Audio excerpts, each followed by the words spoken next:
दोस्तों, आज की सबसे पहली और बड़ी खबर, रांची हावड़ा वंदे भारत एक्सप्रेस का प्रधानमंत्री नरेंद्र मोदी ने किया शुभारंभ। झारखंड के राज्यपाल सीपी राधाकृष्णन भी रहे मौजूद। बता दें कि झारखंड की राजधानी रांची से हावड़ा वंदे भारत एक्सप्रेस का प्रधानमंत्री नरेंद्र मोदी ने शुभारंभ किया। इस मौके पर झारखंड के राज्यपाल सीपी राधाकृष्णन ने कार्यक्रम को संबोधित करते हुए कहा कि दूरदर्शी प्रधानमंत्री नरेंद्र मोदी की एक ही सोच है, विकास। उनका लक्ष्य है कि समाज के अंतिम पायदान पर खड़े व्यक्तियों तक सरकार की योजनाओं का लाभ पहुंचे। इसी कड़ी में उनके द्वारा झारखंड से एक और वंदे भारत ट्रेन का शुभारंभ किया गया। उन्होंने कहा कि प्रधानमंत्री नरेंद्र मोदी द्वारा 27 जून 2023 को वीडियो कॉन्फ्रेंसिंग के जरिए से रांची पटना वंदे भारत एक्सप्रेस का उद्घाटन किया गया था। बड़ी खबर है, चलती ट्रेन में लूटपाट, 10-12 लुटेरों ने किया यात्रियों को घायल।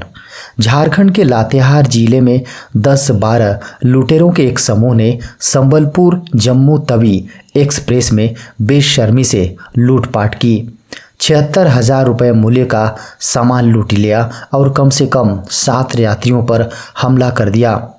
बता दें कि यह घटना शनिवार देर रात पूर्व मध्य रेलवे यानी ईसीआर के धनबाद डिवीजन में स्थित लातेहार और बरवाडीह स्टेशनों के बीच हुई है। गिरोह ने छिपादोहर स्टेशन के समीप हवा में गोलियां चलाकर यात्रियों के बीच डर पैदा कर दिया, जिससे ट्रेन में सवार लोग भी जख्मी हो गए। मीडिया की खबरों को माने तो कई यात्रियों को लुटेरों ने हिंसा का शिकार बनाया।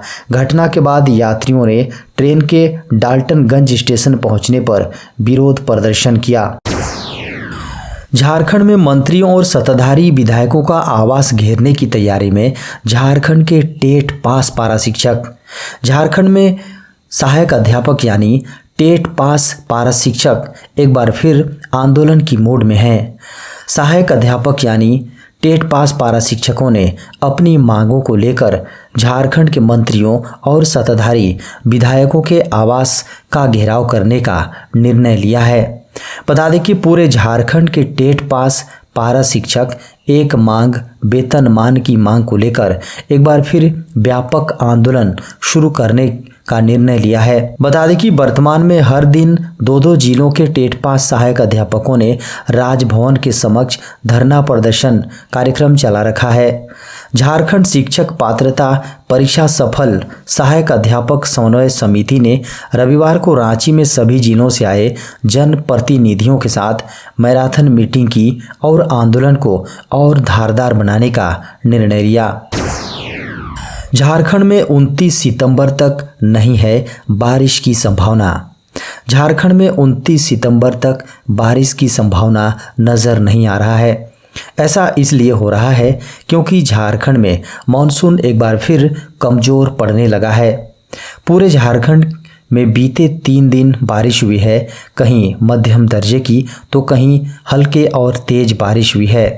साथ ही बिजली गिरने के कारण से मौतें भी हुई हैं। अब मानसून झारखंड में कमज़ोर पड़ने लगा है। बता दें कि बीते 2 दिनों से झारखंड के ऊपर से गुजरने वाले लो प्रेशर के कारण से बारिश हुई। अब इसका असर कम होता नज़र आ रहा है।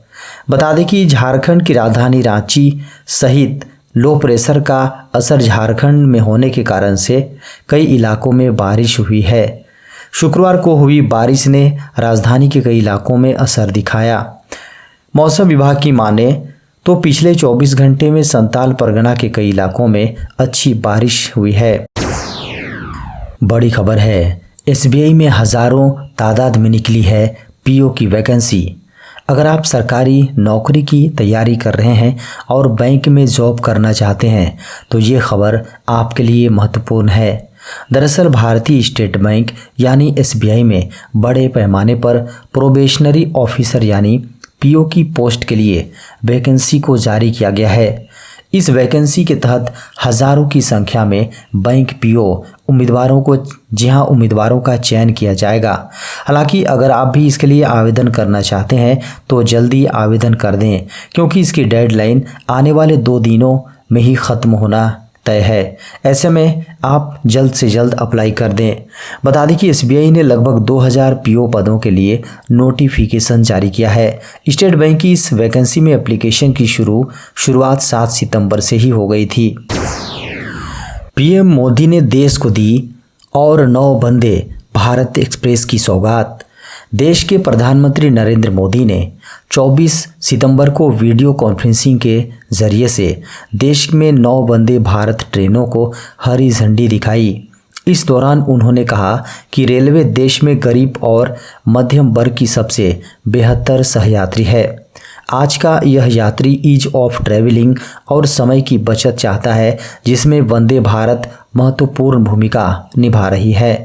बता दें कि जिन नई ट्रेनों को हरी झंडी दिखाई गई उनके नाम है Udaipur Jaipur Vande Bharat express, Tirunelveli Madurai Chennai Vande Bharat express, Hyderabad Bengaluru Vande Bharat express, Vijayawada Chennai Renigunta के रास्ते Vande Bharat express, Patna Howrah Vande Bharat express, Kasaragod Thiruvananthapuram Vande Bharat express, Rourkela Bhubaneswar पूरी Vande Bharat express, Ranchi Howrah Vande Bharat express, Jamnagar Ahmedabad Vande Bharat express.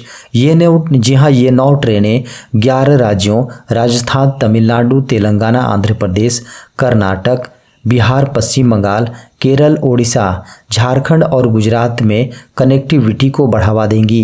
बता दें कि रेल मंत्रालय के अनुसार ये नई वंदे भारत ट्रेनें देश में कनेक्टिविटी में सुधार करने और रेल यात्रियों को विश्व स्तरीय सुविधाएं प्रदान करने के प्रधानमंत्री के विजन को साकार करने की दिशा में एक कदम है।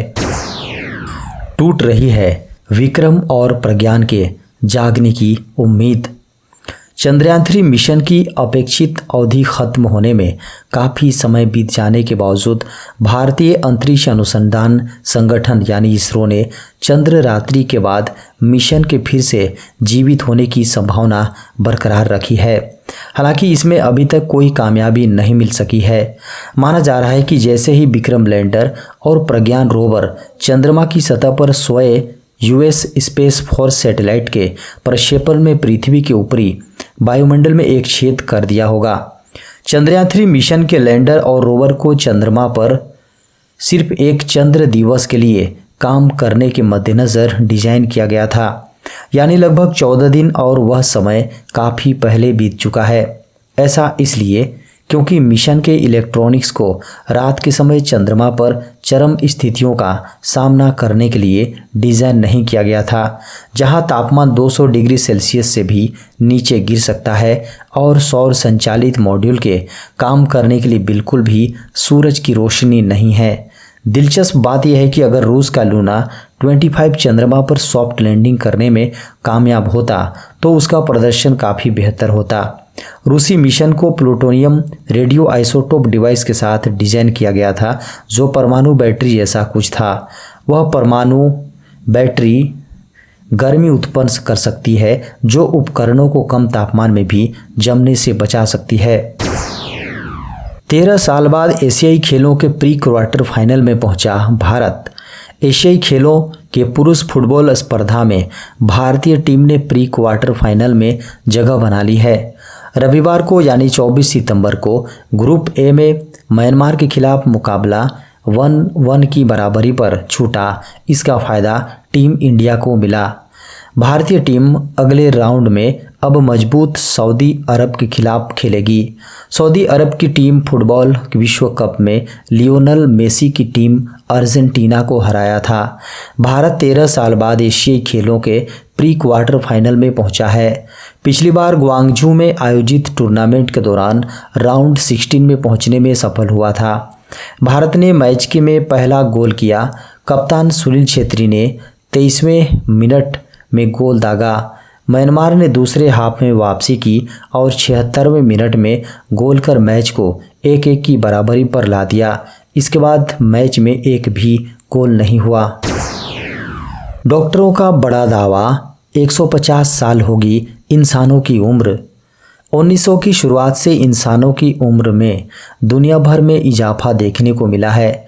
इसका श्रेय विज्ञान और स्वास्थ्य सेवाओं को दिया जाता है, जिनकी बदौलत वैक्सीन का विकास हो सका और उचित इलाज से हम उन बीमारियों पर भी जीत हासिल कर पाए जो कभी लाइलाज और जानलेवा मानी जाती थी। अगर सब कुछ ठीक रहा तो अगले कुछ सालों में इंसान स्वयं को 120 साल की उम्र तक जीवित देखेगा।